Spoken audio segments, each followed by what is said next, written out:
Hi beautiful people! Tayo ay magmerienda. Andito nga pala ako sa unit na tawag doon, inaalagaan ko. Kasi caretaker ako dito. So, ibig sabihin, ako yung taga-alaga ng unit. Taga-linis pag may mag-out na guest. Kasi, kaya bumili ako ng pasit canton doon sa baba. Nagutom ako.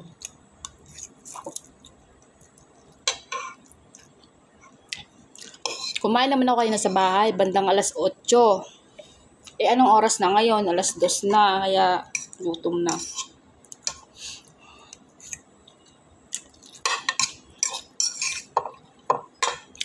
Tapos bumili rin ako ng ribisco.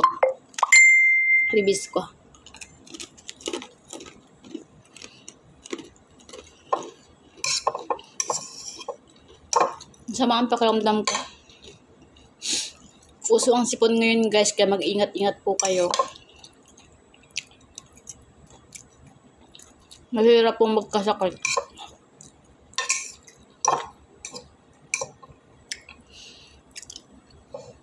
Tapos naman ako maglinis, kaso lang hinihintay ko pa yung maglilinis ng air ko ni madam. Hihintayin ko pa. Saka hintayin ko matapos bago ako makauwi.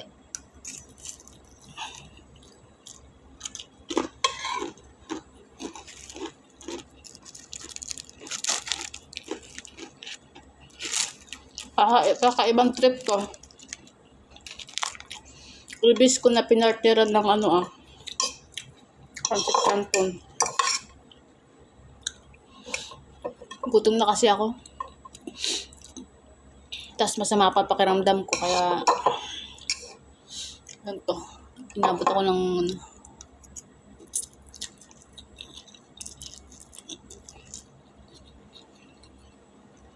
ako guys, kahit masama ang pakiramdam ko, kumakain lang ako. Pero nung bata ako, hindi mo ako mapapakain pag may sakit. Ganun yata talaga pag mga bata. Mahirap pakainin pagka nilalagnat.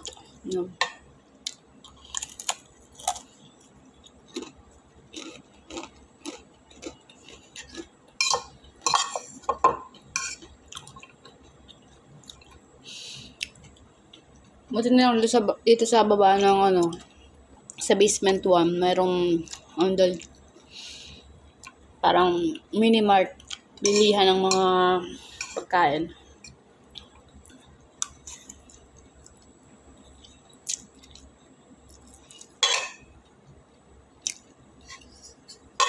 Buti na lang may dala rin akong pera.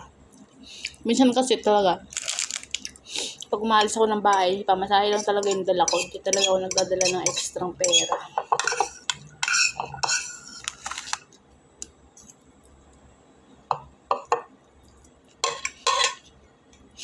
Sakit na ulo ko sa sipon.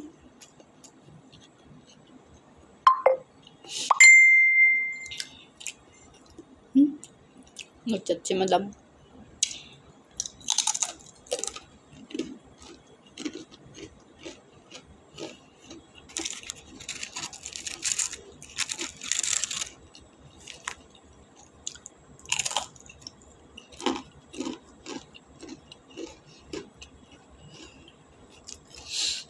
Baka abutin pa ako ng alas 5 bago ko makauwi. Okay lang. Ka-air ko naman ako dito.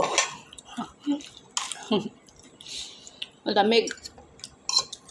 Kapag umuwi ako ng mga bandang alas 2, napakainit sa labas. Sobra.